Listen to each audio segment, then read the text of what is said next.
రాష్ట్ర స్థాయి నుంచి మండల స్థాయి నుంచి జిల్లా స్థాయి నుంచి మండల స్థాయి నుంచి గ్రామ స్థాయి వరకు అందరూ కష్టపడి నీతి నిజాయితీతో పనిచేసి ఎవరికి ఏం జరగకుండా భయాలకి బెదిరింపులకు భయకుండా చేస్తే చంద్రబాబు నాయుడుని ముఖ్యమంత్రి చేసుకునే టైం వచ్చిందని మొదటి నుంచి మా బాపులాడి కష్టపడి చేస్తే ఈరోజు విజయాన్ని అందుకున్నాము. కాబట్టి మా మండల నాయకులు, మా గ్రామ స్థాయి నాయకులకి, అందరికీ, మా గ్రామ ప్రజలకి, అన్ని కాలనీ వాళ్ళకి మొత్తానికి హృదయపూర్వక వందనాలు జరుపుతున్నాము. మా కష్టాన్ని కలిగించి వాళ్ళందరూ ఓటు చేయబట్టి మా ఊర్లో 500 చిలుకు పైన మెజార్టీ సాధించబడింది. దాంట్లో నేను, విజయరాఘవన్, శ్రీధరు అందరూ కృషి చేసి మొత్తం కష్టపడ్డాము. అందరూ గ్రూపులు కాకుండా అందరూ కలిసి చేసాము. ఈ విజయానికి కారణం మా ఊర్లో పెద్ద పెద్ద మాటలు చెప్పి ఎమ్మెల్యే కాడు 700 అని చెప్పిన నాయకులు ఉన్నారు. మా ఊర్లో అసలు ఎంత జీరో అన్నారు. ఆయన వెళ్ళిపోయాడు, ఈయనకి ఓటు లేదు, ఆయన ఏం పనికిరాడు అని చెప్పిన నాయకులు ఉన్నారు. ఈ ఎన్నిటిని ఎదుర్కొని 500 తెలియచ్చారు మెజార్టీ ఇచ్చాము. దీనికి అందరికీ, మా ప్రజలందరికీ కృతజ్ఞతలు తెలుపుతున్నాము.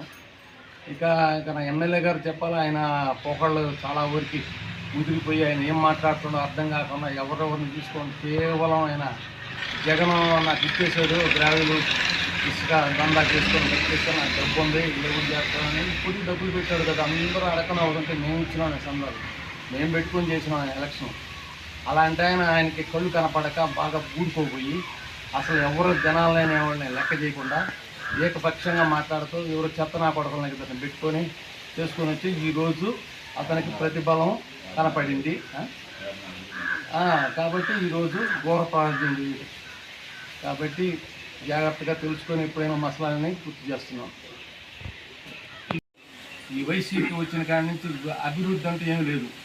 ఏదో డబ్బులు పంచుకోవడాలు చేసుకోవడాలు తప్ప గ్రామ అభివృద్ధి ఏమీ లేదు. ఈ పంచాయతీ వచ్చినా కానీ ఇరగదీసింది ఏమీ లేదు.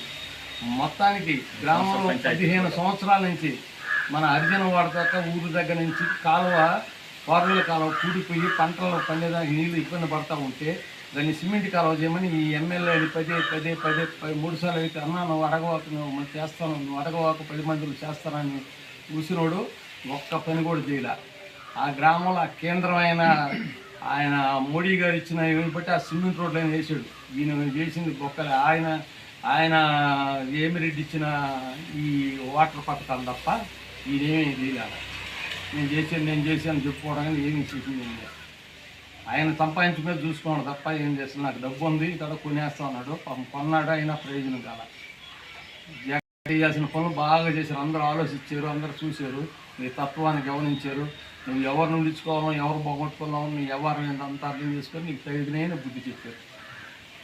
ఇప్పుడు వచ్చిన మా ప్రభుత్వం మెజార్టీ గెలిచారు. ఆమెకు మా అభినందనలు తెలుపుతున్నాము. కానీ ఆమె కూడా అభివృద్ధి పనులు అనేది గమనించి మేము అనవసరమైన ఏమి చెప్పము, గ్రామానికి సంబంధించినవి చెప్తాము. అన్నిటి కూడా ఆమెను పట్టుకొని మేము మా గ్రామాన్ని మళ్ళీ అభివృద్ధి ప్రదంలోకి తీసుకొచ్చి సక్రమంగా ఏ వసతులు ఏమి ఉన్నాయో అవన్నీ చూసుకొని అన్నీ చేయించుకుంటాం. మేడం గారితో సైకిత్తుగా అందరం కలిసి పనిచేసుకుంటాం. ప్రజలకి అందరికీ నమస్కారం. బంపర్ మెజార్టీతో మన నారా చంద్రబాబు నాయుడు గారిని, పవన్ కళ్యాణ్ గారిని గెలిపించినందుకు అందరికీ హృదయపూర్వక ధన్యవాదాలు తెలుపుకుంటున్నాను. అదేవిధంగా మన దంపూర్ గ్రామంలో కొన్ని అభివృద్ధి కార్యక్రమాలు ఆగిపోయినాయి. ఏదో చేసామని చెప్పుకున్నా అవన్నీ చేసింది ఏం లేదు. ఇప్పుడు అంతకుముందు గతంలో జరిగిన పోలారెడ్డి ప్రభుత్వంలో చేసినవన్నీ ఆగిపోయిన పనులన్నీ ఇప్పుడు మళ్ళీ తెలుగుదేశం ప్రభుత్వంలో మేము చేసుకుంటామని మేడం గారికి సహకారంతో చేసుకుంటామని చెప్పి మేము తెలియజేసుకుంటున్నాము. అదేవిధంగా ఈ మధ్య ఈ ఎన్నికల ప్రచారంలో భాగంగా కొంతమంది మన దంపూరు గ్రామంలో కొంతమంది మాట్లాడడం జరిగింది. 5 సంవత్సరాలు కనపడలేదు, కోటీశ్వరులు కోట్లు పడగెత్తన వాళ్ళు వచ్చారు, ఇట్లా వచ్చి ఇట్లా వెళ్ళిపోయారు అని చెప్పడం జరుగుతుంది.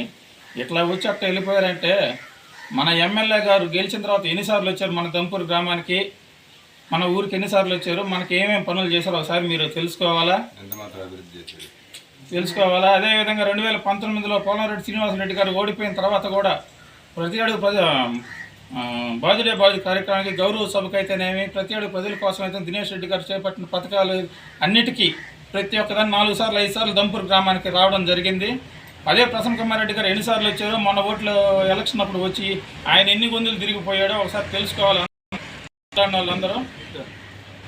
దాని గురించి ఏంటంటే మాట్లాడడం జరిగింది. ఇప్పుడు ఇంకోటి ఏంటంటే మన దంపూర్ గ్రామానికి ప్రత్యేకంగా మన ప్రశాంతి మేడం దగ్గర ఇప్పుడు మేము మాట్లాడొచ్చింది, మన దంపూర్కి వాటర్ ప్లాంట్ తీసుకొస్తామని చెప్పి మాట్లాడడం జరిగింది. దానికి కొద్ది రోజుల్లోనే చేపించి మాట్లాడి జరుగుతుందని చెప్పి తెలియజేసుకుంటూ అందరికీ హృదయపూర్వక ధన్యవాదాలు తెలుపుకుంటున్నాను.